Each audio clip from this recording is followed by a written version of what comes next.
Bom dia a todos. Nós vamos, nesse momento, aproveitar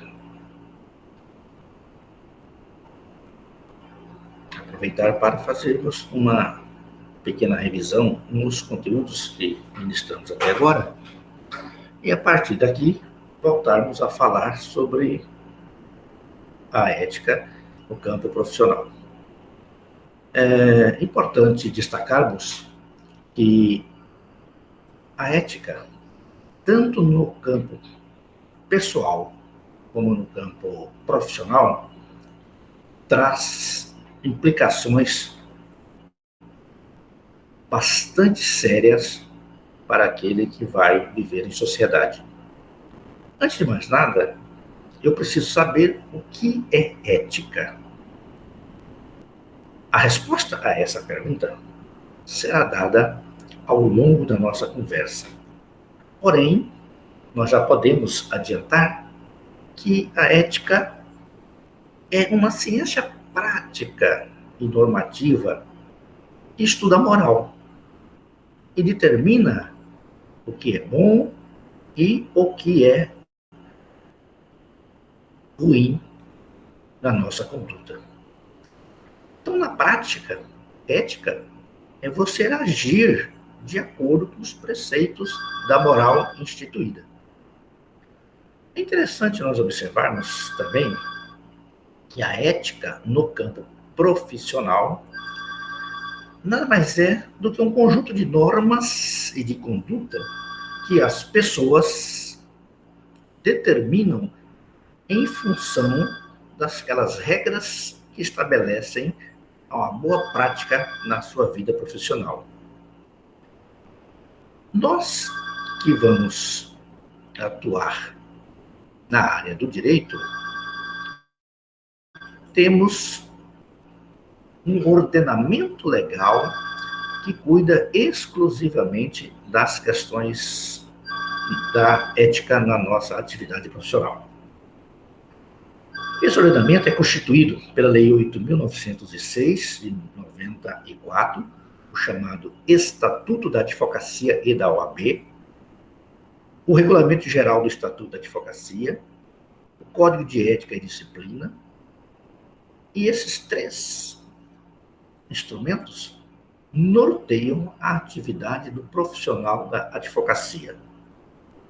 Lembrando para vocês que apenas o primeiro, a Lei 8.916 de 94, é lei nos termos que a gente utiliza para definir lei. Os outros são atos normativos criados pelo Conselho Federal da OAB.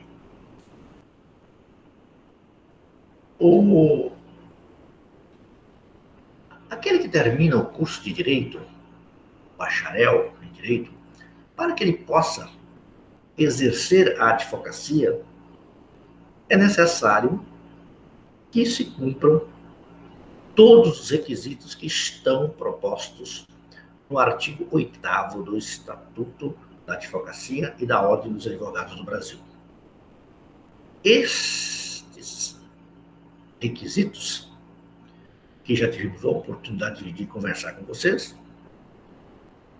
nada mais é do que o primeiro, a capacidade civil. Para que você possa ingressar na advocacia, você há de provar a sua capacidade civil. O outro inciso, número 2, você tem que apresentar um diploma ou uma certidão de graduação em Direito obtido numa instituição de ensino oficial e autorizada devidamente e credenciada. Este é um aspecto que não pode ser deixado de considerar quando você for buscar a sua inscrição junto à OAB. O inciso 3 do artigo 8º estabelece que você tem que apresentar também título de eleitor e quitação do serviço militar, se brasileiro. O outro requisito, o requisito de número 4, estabelece aprovação em exame de ordem. Além de você ter terminado cursos de direito, para você poder exercer uma atividade de advocacia, além dos requisitos que nós estamos falando agora, é necessário a aprovação em exame de ordem, que, como nós sabemos, é feito em 2 fases. É interessante nós observarmos que, além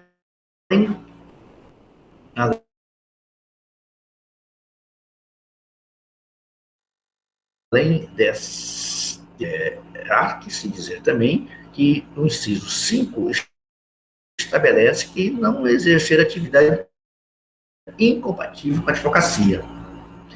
Existem várias atividades que são incompatíveis, que não permitem você advogar. Essas atividades nós veremos mais adiante de forma detalhada. Idoneidade moral. É exigido profissional que quer desenvolver sua atividade de advocacia, ao escrever, a prova da sua idoneidade moral. Além desses aspectos, nós vamos encontrar, lá no inciso 7, prestar compromisso perante o Conselho. Após você fazer sua inscrição, cumprido todos os requisitos, você ainda terá que comparecer à OAB em data por ela marcada para prestar o compromisso, para fazer o juramento solene. Este compromisso é personalíssimo, você não pode transferi-lo para outra pessoa, tem que ser feito pelo próprio candidato. E os estagiários? Os estagiários, aqueles que fazem o curso de direito, eles, quando estiverem cursando os 2 últimos anos da faculdade, fazem um estágio. Esse estágio, o profissional, estudante, né, que busca o direito, terá que apresentar todas aquelas documentações sua exigida lá no artigo 8º, exceto a comprovação de ter terminado o curso, porque ele não terminou, está fazendo estágio. Os demais requisitos, ele está obrigado a apresentar. Bem, eu espero que todos até aqui estejam entendendo. Se porventura alguma dificuldade permanece, estou aqui para esclarecer. Cumpridos os requisitos, é interessante observarmos que nós temos 2 tipos de inscrição na OAB. O artigo 10 estabelece que eu tenho uma inscrição principal, que é aquela primeira inscrição, deve ser feita no Conselho Seccional do Estado, onde eu pretendo exercer a minha atividade profissional, onde eu vou advogar, né? Para isso, há de se observar o domicílio profissional. Eu quero advogar aqui em Mato Grosso, aqui em Cuiabá, por exemplo, eu terei que me inscrever na OAB Seccional de Mato Grosso. A inscrição principal me dá o direito de advogar em todo o Brasil de forma eventual. Se exercer com habitualidade, eu preciso fazer outro tipo de inscrição, que é o chamado suplementar. A inscrição suplementar, ela consta do artigo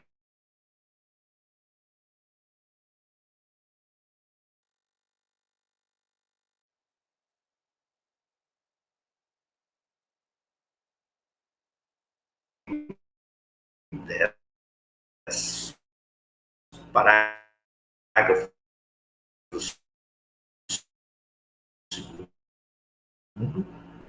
e 15, parágrafo 5º.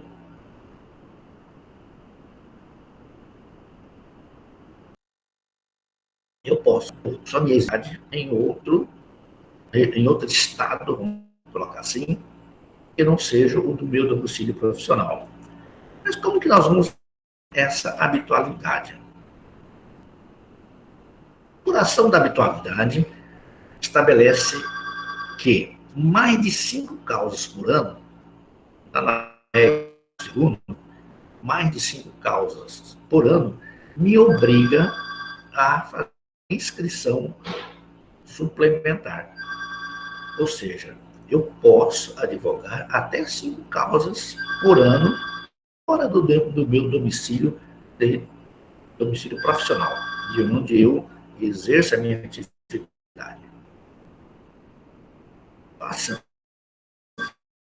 Fora isso, eu terei que, obrigatoriamente, fazer a inscrição suplementar filial do escritório de advocacia em outra região.